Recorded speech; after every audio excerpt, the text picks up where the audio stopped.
జాతీయవాద జర్నలిజానికి అసలైన వేదిక నేషనలిస్ట్ హబ్ ని సబ్స్క్రైబ్ చేసుకోండి. నోటిఫికేషన్స్ కోసం బెల్ ఐకాన్ పై క్లిక్ చేయండి.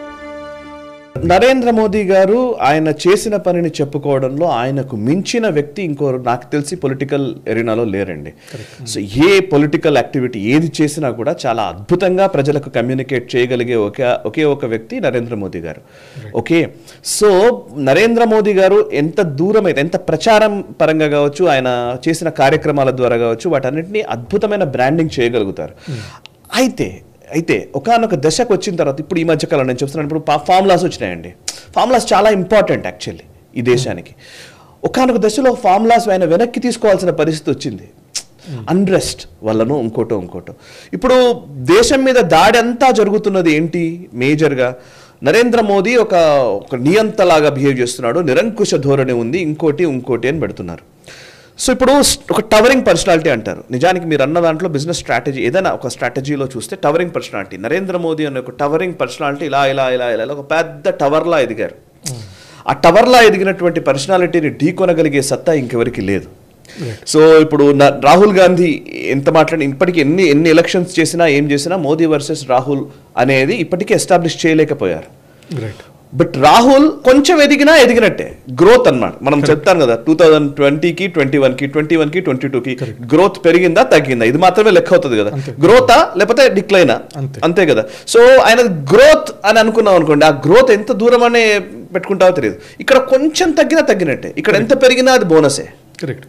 సో ఈ బోనస్ అనేది పెరుగుతున్నట్టు కనబడుతున్న టైంలో నరేంద్ర మోదీ గారు ఇప్పుడు నాకు తెలిసి ఈ టైంలో ఇప్పుడు నాకు వాజ్పేయి గారి పీరియడ్ ఒకసారి గుర్తొస్తుంది. వాజ్పేయి గారి పీరియడ్లో ఆయన పార్లమెంట్లో ఉన్నప్పుడు నిజానికి ఆయన పక్కన జనరల్స్, ఒక ప్రమోద్ మహాజన్ ఉండేది, ఒక సుష్మా స్వరాజ్ ఉండేది, ఒక అరుణ్ జైట్లీ ఉండేది. సో రకరకాల మనుషులు రకరకాల అంశాల పట్ల అద్భుతంగా ఎదుర్కొనేవాళ్ళు, ఈవెన్ అధికారంలో ఉన్నప్పుడు అండ్ ప్రతిపక్షంలో ఉన్నప్పుడు కూడా. అంటే ఇప్పుడు రాహుల్ గాంధీ మాట్లాడే ప్రతి మాటకి మోదీ గారే సమాధానం ఇవ్వాలి అనేది కరెక్ట్ కాదు. సో ఇంకా next layer leaders, next layer మనుషులు కరెక్ట్గా కౌంటర్ చేయగలిగే ఒక వ్యక్తులు విత్ ఫ్యాక్ట్స్ చెప్పగలిగే వాళ్ళు కావాలి. And now it is time for Narendra Modi to become లేదా to behave like a statesman rather than a politician. So ఆయన ఆ స్టేచర్కి వెళ్ళిపోయారు. ఇప్పుడు చూడండి, హైయెస్ట్ సివిలియన్ అవార్డ్స్ వచ్చాయి ఆయనకి. ఇప్పుడు last Russia highest civilian award వచ్చింది, సౌదీ అరేబియా ఇచ్చింది, ఎన్నో దేశాలు హైయెస్ట్ సివిలియన్ అవార్డ్స్ ఇచ్చాయి, ఆ దేశాలు ఇచ్చాయి. ప్రపంచంలోనే ఆయన గ్లోబల్ లీడర్గా గుర్తిస్తూ ఉన్నారు. గ్లోబల్ లీడర్గా గుర్తిస్తున్న టైంలో ఆయన స్టూప్ డౌన్ కాకుండా చూడాల్సిన ఒక ఎకో సిస్టమ్, ఒక సిస్టమ్ ఫామ్ కావాల్సిన సందర్భం వచ్చింది. They had to take lead. So వీళ్ళు లీడ్ తీసుకోవాల్సిన అవసరం వచ్చింది. సో ఇప్పుడు రాహుల్ గాంధీ వర్సెస్ నరేంద్ర మోదీ కొంతకాలం క్రితం వరకు కూడా అది ఒక రకంగా చెప్పాలంటే నరేంద్ర మోదీ ముందు రాహుల్ గాంధీ ఆనని పరిస్థితి ఉండింది. బట్ ఈ రోజు రాహుల్ గాంధీ ఏది మాట్లాడుతున్నాడో తనకి హిట్ అండ్ రన్ బ్యాచ్ లోకి వచ్చేసాడు. అంటే యాక్చువల్ 2024 ఎలక్షన్స్ కూడా అది యునైటెడ్ అపోజిషన్ వర్సెస్ మోదీ అన్నట్టు వచ్చింది, కానీ రాహుల్ గాంధీ వర్సెస్ మోదీ అన్నట్టు రాలా. సో ఇప్పుడు ఏమవుతుందంటే, ఇప్పుడు ఆ స్టేచర్ బిల్డింగ్ కార్యక్రమము ఇంటర్నేషనల్ కాన్స్పిరసీలో భాగంగా జరుగుతోంది. సో ఈ టైంలో మోదీ ఆయన చేసిన పనులు 75 ఏళ్లలో చాలా వాటిల్లో గేమ్ చేంజింగ్ నిర్ణయాలు తీసుకుని వచ్చాడు కదా మోదీ గారు. సో అట్లాంటిది దాన్ని ఇప్పుడు ఆయన ఒక స్టేట్స్ మ్యాన్ లెవెల్లోకి ఆయన వెళ్ళాలేమో అని నాకు అనిపిస్తుంది. అండ్ కొన్ని ప్రచారం కొంత తగ్గించాల్సిన అవసరం కూడా కనబడుతుంది నా దృష్టిలో. ఎందుకని అంటున్నానంటే, ఇప్పుడు మీరు పివి నరసింహారావు గారి హయాం చూడండి, 244 సీట్లు వచ్చాయి, కాంగ్రెస్ పార్టీ అధికారంలో ఉన్నది 91. సో పివి నరసింహారావు గారు అధికారంలో ఉన్నప్పుడు పివి నరసింహారావు గారికి నిజానికి మైనారిటీ ప్రభుత్వం, ఆయనకు పూర్తి మెజారిటీ కూడా లేదు. బట్ ఆయన తీసుకున్న నిర్ణయాలన్నీ చరిత్రాత్మకమైన నిర్ణయాలు. ఆర్థిక సంస్కరణలు అయితేనేమి, లేకపోతే ఈవెన్ అయోధ్య ఇష్యూ వచ్చిన టైంలో అయితేనేమి, ఈవెన్ కేపీఎస్ గిల్ని పెట్టి ఖలిస్తాన్ మూవ్మెంట్ మొత్తాన్ని తుది ముట్టించేశాడు ఒక టైంలో. అండ్ ఈవెన్ పిఓజేకేలోని పార్లమెంట్ స్థానాన్ని కూడా ఆయన యాడ్ చేసి రిజల్యూషన్ పాస్ చేశాడు. అఫ్ కోర్స్ దాంట్లో ఈవెన్ వక్ఫ్ బోర్డు ఇట్లాంటివి కూడా వచ్చాయనుకోండి, అవి కూడా ఉన్నాయి. బట్ అంటే చరిత్రాత్మకమైన నిర్ణయాలు తీసుకుంటున్న సందర్భంలో ఆయన మౌనముని అంటారు. ఆయన చాలా సైలెంట్ గా ఆయన బిహేవ్ చేశారు, స్టేట్స్ మ్యాన్ లా బిహేవ్ చేశారు. Now it is time. Modi గారు 2014లో మోదీ గారి ఇమేజ్ కి 2024లో మోదీ గారి ఇమేజ్ కి భూమికి ఆకాశానికి ఉన్నంత వ్యత్యాసం ఉంది. 2014లో ఆయన గుజరాత్ అనే ఒక దాన్నే కంటిన్యూ చేస్తూ వచ్చారు. 2024కి ఈ రోజు ఆయన ప్రపంచానికి నాయకుడిగా నిలిచారు. ఈ టైంలో సమ్వేర్ నాకు అనిపిస్తోంది, ఇది నిజమో కాదో నాకు తెలియదు కానీ, బట్ ఈ టైంలో సమ్వేర్ ఒక ఎకో సిస్టమ్ ఆయన చుట్టూతా ఆయన ఒక షీల్డ్ బిల్డ్ కావాల్సిన టైం వచ్చింది. అంటే ఇప్పుడు మీరు 2000 కాకపోతే ఆయన దానికి ఎట్లా తీసుకుంటారో తెలియదు కానీ బికాస్ మోదీ అమిత్ షా ప్రతి డిసిషన్ మోదీ అమిత్ షా కార్యాలయం నుంచే వస్తుంది. ప్రతి డిసిషన్ ఒక నాయకుడు జాయిన్ కావాలన్నా, ఒక నాయకుడు జాయిన్ కాకూడదన్నా, ఒక పార్టీతో ఉండాలన్నా ఉండకూడదన్నా, ఒక ముఖ్యమంత్రి ఎవరు కావాలి దగ్గర నుంచి చిన్న విషయాల వరకు ప్రతిదీ నరేంద్ర మోదీ అండ్ అమిత్ షా నిర్ణయాలు తీసుకున్నప్పుడు పొలిటికల్ గా కొంచెం అట్లా సర్ప్రైజింగ్ ఫ్యాక్టర్ పెట్టడం కూడా అవసరం కదండి. ఫర్ ఎగ్జాంపుల్ ఎప్పుడు కూడా మనకి లాస్ట్ ఏంటిది 10 years ఒక డెకేడ్ పైన లేకపోతే లాస్ట్ 3 elections లో మనకి అపోజిషన్ ఎప్పుడు వాళ్ళు పీఎం క్యాండిడేట్ని డిక్లేర్ చేయాలి రైట్. సో ఇన్ఫాక్ట్ ఇక్కడ మనకి సరే ఇక్కడ అసెంబ్లీలో అక్కడ తెలిసింది కానీ తెలంగాణలో తెలిసింది కానీ బట్ ఓపెన్ డిక్లరేషన్స్ అనేవి జనరల్గా చేయట్లేదు. ఇన్ఫాక్ట్ మీరు 2012 చూసినా కూడా 2012 దాకా అందరూ ఏమనుకున్నారు LK Advaniji and Murali Manohar Joshi they are the టేకేదార్స్ ఆఫ్ బీజేపీ అన్నట్టు. They are the ones who will టేకేదార్స్ ఆఫ్ బీజేపీ కాదు కానీ ఈ పొలిటికల్ మూవ్మెంట్ని వాళ్ళు నడుపుతున్నారు అనుకుంటున్నారు. కానీ 2012 నుంచి లేకపోతే 13 నుంచి సడన్ గా అది మారిపోయింది. సడన్ గా లీడర్స్ వచ్చారు, సడన్ గా ఎకో సిస్టమ్ వేరేగా ఫామ్ అయింది.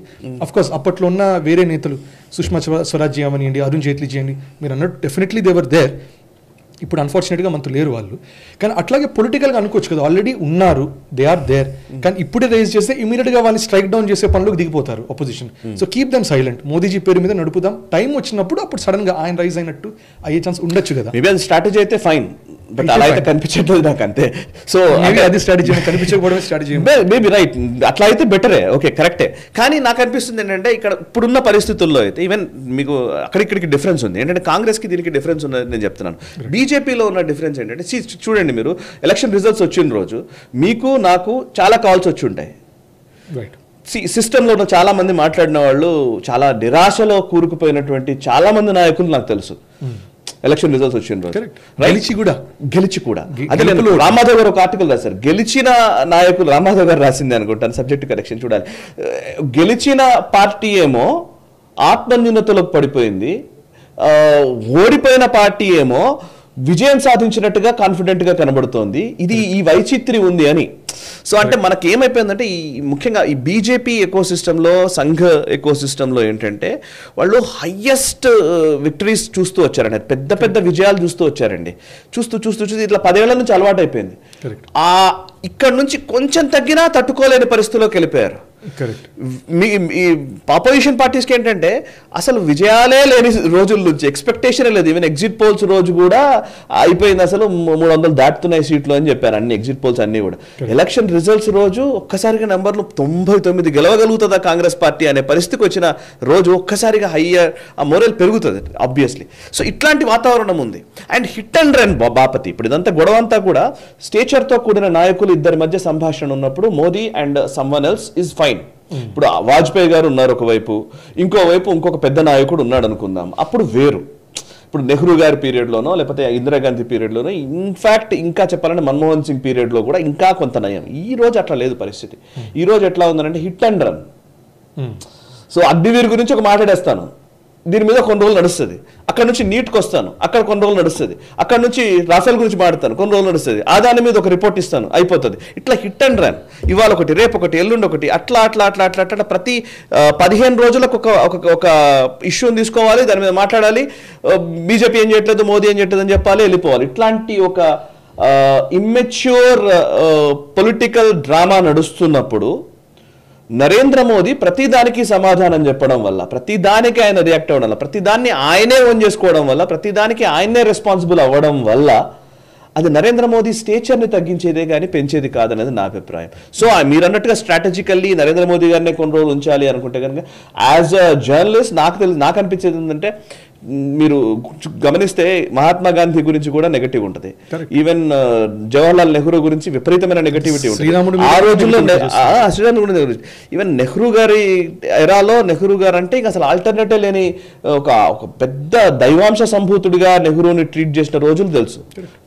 80వ దశకం వరకు మనం చిన్నపిల్లలుగా ఉన్నప్పుడు చాచా నెహ్రూ అంటే ఏదో చిన్నపిల్లలతో చాలా గొప్పగా ఉండేవాడని, చిన్నపిల్లలకు ఆయనకు అసలు ఎక్కడ సంబంధం లేదు చిల్డ్రన్స్ డే అని. అట్లాంటి స్టేచర్ కలిగినటువంటి ఆ రోజున్న వాళ్ళే ఈ రోజు అనేక అభాస్పాలు అవుతున్నారు. వాళ్ళు చేసిన సమస్యలు, ఇబ్బందులు ఇప్పుడు ఈరోజు బయటకు వచ్చినాయి కాబట్టి వాళ్ళ మీద కూడా విమర్శలు వస్తున్నాయి. సో ఈవెన్ నరేంద్ర మోదీ లాంటి వ్యక్తి నిజానికి ఈ దేశానికి ఒక కొత్త దిశను ఇచ్చినటువంటి వ్యక్తి. ఆయన తప్పుకోవడం కూడా గౌరవప్రదంగా గొప్పగా జరగాలనే అభిప్రాయమే చాలా ఇంపార్టెంట్. ఈ వీడియో మీకు నచ్చినట్టయితే లైక్ చేయండి, 10 మందికి షేర్ చేయండి. అలాగే కామెంట్ల రూపంలో మీ అభిప్రాయాలను మాతో పంచుకోండి. Nationalist hub group of channels ను సబ్స్క్రైబ్ చేసుకుని తెలుగునాట జాతీయవాద జర్నలిజాన్ని ప్రోత్సహించండి. ఈ వీడియో కింద ఉన్న బెల్ ఐకాన్ పై క్లిక్ చేయడం మర్చిపోవద్దు.